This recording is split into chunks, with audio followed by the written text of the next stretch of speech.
Alors François Bourgognon, vous avez donné du sens à cette crise, à ce virus qui bouleverse la planète il y a déjà quelques jours.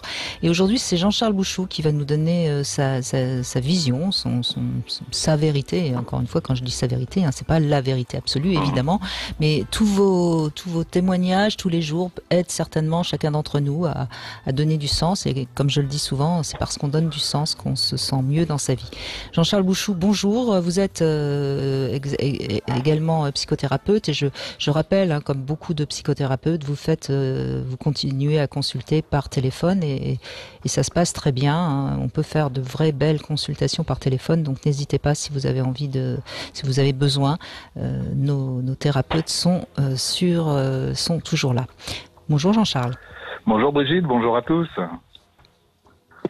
Alors, quel sens donnez-vous, vous? Ça m'intéresse de vous écouter. Moi, avant même de donner mon sens, j'aime beaucoup l'idée de donner du sens à ce qui nous arrive.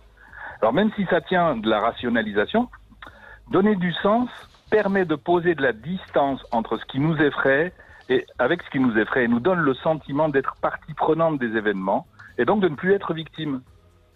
Alors évidemment, en tant que psychanalyste, je ne peux pas faire l'économie d'analyser les choix de chacun quant au sens de ce qu'il donne à ce qui se passe. Le sens que nous donnons dit beaucoup de nous, beaucoup de ce qui nous entoure, beaucoup plus que sur le virus, évidemment. Alors, par exemple... on parle toujours que de soi, de toute façon, c'est bien connu. Exactement, c'est ça que je voulais dire, oui. Alors, par exemple, certains pensent qu'il s'agit plus d'une crise politique que d'une crise sanitaire. Il y a quelqu'un qui me disait récemment que chaque année, des centaines de millions de personnes attrapent la grippe en France et que des centaines de milliers, de personnes en guérissent. Et que 10 000, même un petit peu plus, décèdent, mais on n'en parle pas. Alors, quelle différence avec cette crise actuelle quand vous attrapez la grippe, vous restez chez vous. Là, les patients doivent aller à l'hôpital. Mais depuis quelques années, on assiste à la casse du service public et il y a de moins en moins de lits et de moins en moins de personnel hospitalier. Donc, cette personne ajoutait, elle me disait, il s'agit plus d'une crise du service public que d'une crise sanitaire. D'ailleurs, elle disait, ne devrions-nous pas applaudir toute l'année les soignants plutôt qu'à l'appel de certains politiques via les réseaux sociaux. Mais si certains y voient une crise politique, j'ai entendu aussi des personnes qui y voient la main de Dieu.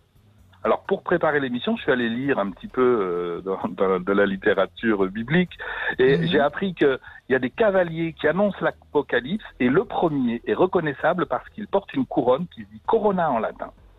Alors je me suis dit, oulala, comment est-ce que je vais arriver moi à réconcilier ceux qui voient une crise politique et ceux qui voient la main de Dieu? Et une idée m'est venue. En France, le roi, enfin le président, exige absolument que les femmes soient libres. Et pour ce faire, il interdit aux femmes de porter un voile sous peine d'une amende, voire même de perdre leur emploi. Et c'est arrivé.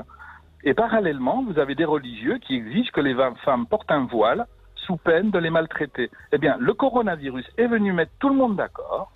À partir de maintenant, le port du masque est obligatoire, que vous soyez un homme ou une femme, juif ou musulman, noir ou blanc, riche ou pauvre. Dites-moi, Brigitte, nous qui cherchons à mettre du sens sur ce qui nous arrive, vous ne trouvez pas qu'il a de l'humour, le corona? Enfin, oui, c'est une façon de voir les choses. Oui, il met tout le monde d'accord. Enfin, il y a ceux qui voient un signe envoyé par Mère Nature, donc la déesse mère cette fois-ci. À force de polluer, de manipuler le vivant, nous devons nous attendre à ce genre d'événements. Apparition de nouveaux virus, réchauffement climatique, tempête, tsunami, tous ces événements symptomatiques qui sont des symptômes de l'activité humaine irréfléchie. C'est ce que disent les gens qui voient la Mère Nature. Donc, ça, ce sont certains des sens que j'ai entendus autour de moi. Alors, vous me demandez quant à moi ce que j'en pense. Je vous le demande, Jean-Charles Bouchoux. Et oui, voilà, c'est ça. Avant tout, c'est difficile aussi d'en parler parce qu'actuellement, des personnes souffrent dans leur chair et qu'il serait quand même inconvenant d'être par trop léger. Vous avez vu, Manu Dibango est décédé. C'était vraiment une belle personne. Alors, je compatis d'abord à la douleur de tous ceux qui souffrent. Mais, pour essayer de voir s'il y a quelque chose à comprendre de ce symptôme, imaginez qu'un Dieu descende sur Terre et qu'il fasse le constat que nous ne sommes pas vraiment vivants. Que lorsque nous sommes absorbés par nos téléphones ou devant la télé, nous ne sommes pas pleinement en vie. Quand nous polluons au mépris de notre santé, de celle des autres et de la planète, nous ne sommes pas dans la vie. Vous savez, récemment, j'entendais un philosophe qui disait que grâce à la science, nous vivons 30% de plus qu'avant, mais que nous passons 30% de plus devant la télévision. Alors imaginez que ce Dieu ait envie de nous réveiller, nous éveiller, alors il nous envoie un de ces petits soldats qu'on ne peut même pas voir à l'œil nu et qui, à lui seul, met toute l'humanité à genoux, qui vient juste nous rappeler que nous sommes mortels Et puis vous pouvez être, encore une fois, noir ou blanc, juif ou musulman, homme, femme, riche, pauvre. Le traitement est le même, vous êtes mortel. Et puis ce petit soldat nous condamne à plusieurs mois de tôle, confinement pour tous. Et là, nous sommes bien obligés de réfléchir à ce que signifie pour nous être en vie. Vous savez, j'ai pour habitude de dire que quand un symptôme se présente, il demande à être entendu. Si nous l'entendons, il ne sert plus à rien. Si nous l'ignorons, il se répétera encore et encore et avec plus de force. Donc la question, c'est comment est-ce qu'on prépare notre avenir? Parce que qu'est-ce venu me dire à moi, c'est ça votre question, le coronavirus, ben pour moi, il est venu me dire, tu es mortel. Et vous savez pourquoi je suis mortel, Brigitte? Je suis mortel parce que je suis en vie. Alors moi, j'entends cette question, qu'est-ce qui te fait envie? Voilà ma réponse. Et c'est intéressant parce que je vais rebondir sur le sujet d'aujourd'hui. Je suis en vie, là, on est bien dans le verbe être, François Bourgognon, alors qu'on pourrait dire j'ai une vie. Et là, ça ne veut pas dire grand-chose. Et qu'est-ce que j'en fais? Qu'est-ce que j'en fais? Tout à fait, tout à fait. C'est exactement, moi je suis tout à fait d'accord avec cette analyse-là. Hein. C'est-à-dire que moi j'aime bien cette façon de voir aussi, de dire passer du temps devant la télé, sur les réseaux sociaux, je pense à un bon entraînement à la mort en fait. Hein. Et effectivement, et en fait on faisait beaucoup, enfin voilà, ça prenait effectivement beaucoup de place. Et là, la situation qu'on est en train de vivre nous sort d'une sorte de mouvement d'engourdissement. On était dans une société où on avait le sentiment que tout était sous contrôle. Et que même la mort était presque à quelque chose sur lequel on pouvait avoir le dessus. Avec ce principe que de toute façon de précaution, on risquait plus de mourir. Hein. Tout était prévu pour qu'on ne meure pas. Hein. Voilà, c'est ça. Et puis donc c'est souvent presque vécu comme un échec, alors que bon, effectivement, la vie et la mort vont de pair. En fait, la mort doit être considérée comme inhérente à la vie elle-même et comme un processus biologique capital qui permet la vie. Et voilà, donc effectivement, le fait de remettre de la lumière sur le fait que on est mortel, qu'on a simplement un temps qui nous est imparti, ça remet de la lumière aussi sur le caractère précieux de qu'est-ce qu'on va faire de notre temps, de notre attention et de notre énergie. Et c'est là où la question des valeurs et de la direction qu'on souhaite donner à nos actions prend tout son sens.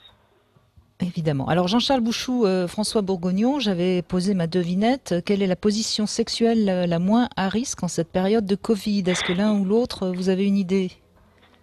Je ne sais pas. Je crois qu'il faut éviter les voies respiratoires. Bon, on est d'accord.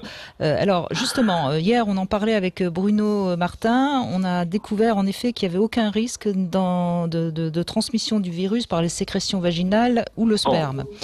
Donc en réfléchissant bien, voilà, exactement, Jean-Charles Bouchou, dans une position de 69, on est à peu près à plus d'1 mètre de la tête de l'autre, donc il peut postillonner autant qu'il veut, et on ne risque rien. Voilà, donc c'est quand même une bonne nouvelle, il reste une position qu'on peut pratiquer à deux, sans prendre de risque. Il faut en parler aux membres du gouvernement, qui prennent des mesures à ce sujet, qui nous interdisent de nous faire de la bise, mais qu'ils trouvent...